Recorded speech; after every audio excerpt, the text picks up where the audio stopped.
سیکولر اردوغان څخه د جنرال مبین او نورو طالبانو ملاتړ او د خلکو غوسه.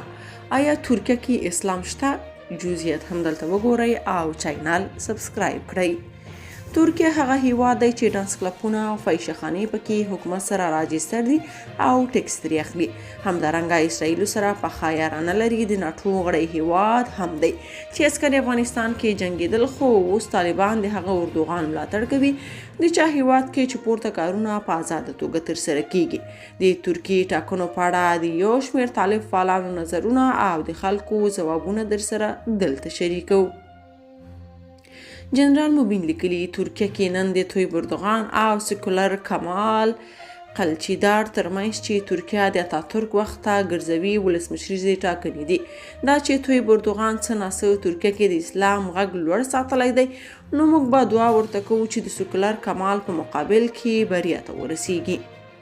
رضوان الله شپون ورته لیکلي تاسو خو وایئ چې ټاکنې حرامې دي، نو بیا څنګه له حرامې لارې د اردوغان واک ته رسیدو دپاره دعا کوئ؟ پاراډوکس نه دی؟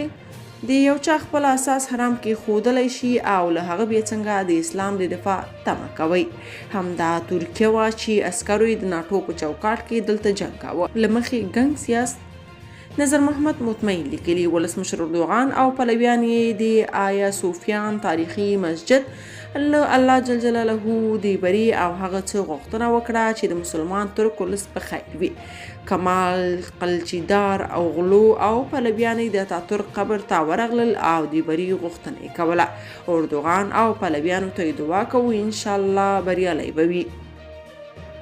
حلیم فدایي ورته لیکلي موږ پرون هم انتخابات غوښتل او نن هم د ولسواکۍ لوی کمال دا دی چې په سیکولر نظام کې یو مسلمان رئیس جمهور کیدی، اما په مولاکراسي انحصاري استبدادي او دیکتاتوري نظام کې مسلمان او ملتپال معمول کیدی هم نشي.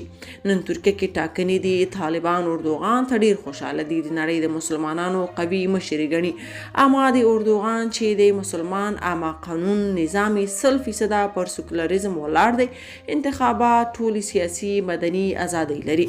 ترکان ټول حقوق لري. نو آیا طالبان حاضر دي چې د ترکیې په څیر نظام افغانستان کې ومني؟ یو بل ځوان لیکلي پخوا مو ویل چې هیواد اشغال دی، پریکړې بهرنیان کوي او ټاکنو کې فساد دی. اوس چې تاسو په وینا اشغال او فساد نشته، نو ولې بیا له ټاکنو ویره لرئ؟ که تاسو په دې اړه څه نظر لرئ په کومنټ کې شریک او چینل سبسکرایب کړئ.